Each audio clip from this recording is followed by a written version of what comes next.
What is the Constitution? America was a new country after the Revolutionary War.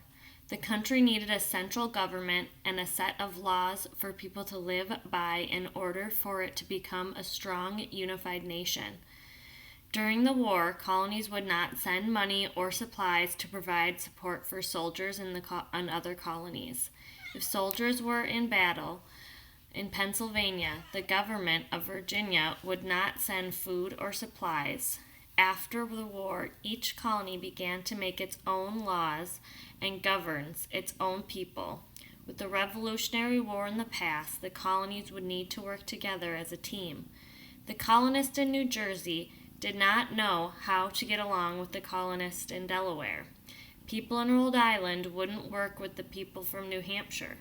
Lawyers, soldiers, merchants, and farmers from each colony decided to meet and agree upon a set of federal laws that would apply to everyone in America. On May 25, 1787, 55 men from the colonies gathered together in the Pennsylvania State House, now called Independence Hall. The men sat together at a round table to discuss how to form a republic. A republic is a type of government where the power is held by the people and their elected representatives. No other country in the world was a republic in 1787. Each colony had authority to create laws for themselves. However, representatives from each colony would work together to create federal laws that all citizens would follow. The most important decision they had to make was how many votes each colony would have when it was time to vote on federal topics such as taxes or education. Representatives from the smaller colonies were concerned that the larger colonies would have more votes on issues than in government. Throughout the hot and humid summer, the men created a set of laws to rule the country. Everyone decided it was important to keep the meetings secret.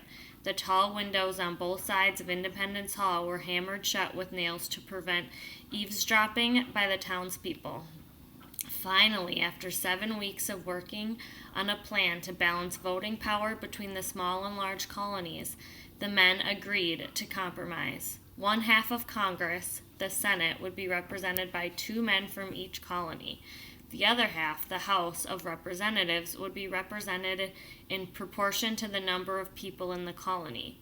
In other words, a colony with fewer people would have fewer representatives. A colony with a larger population would have more representatives. Another decision the men needed to make was to choose a leader. Someone needed to lead the country and speak with leaders of other countries. They knew they didn't want a king. They called this position president. They voted for George Washington to be the President of the United States. He represented all the citizens of the new nation. In September of 1787, they finished writing the Constitution and proposed it to the colonies to ratify or approve. As each colony approved the Constitution, the colony became a state. The Constitution was approved by 9 colonies in the summer of 1788. The first 10 amendments or additions to the Constitution were made in 1791. They were called the Bill of Rights. Question 1. Based on the information in the article, what immediate problem did the colonists need to solve? A. The colonies were fighting among each other. B. America needed a central government and laws. C. The colonies did not have enough food to feed people. D. America needed to appoint a king like Great Britain had. Question 2. What kind of government did the colonists want to form and why? Question 3. What concerns did the smaller colonies have about their representation in the new federal government? A. They didn't want the larger colonies to have more voters on important issues. B. They wanted to have more representatives than the larger colonies. C. They did not want the new government to have an elected president. D. They wanted the elected president to come from one of the smaller colonies. 4. Identify the 2 House of Congress. Question 5. How did the two houses of Congress represent a compromise between the larger and smaller colonies?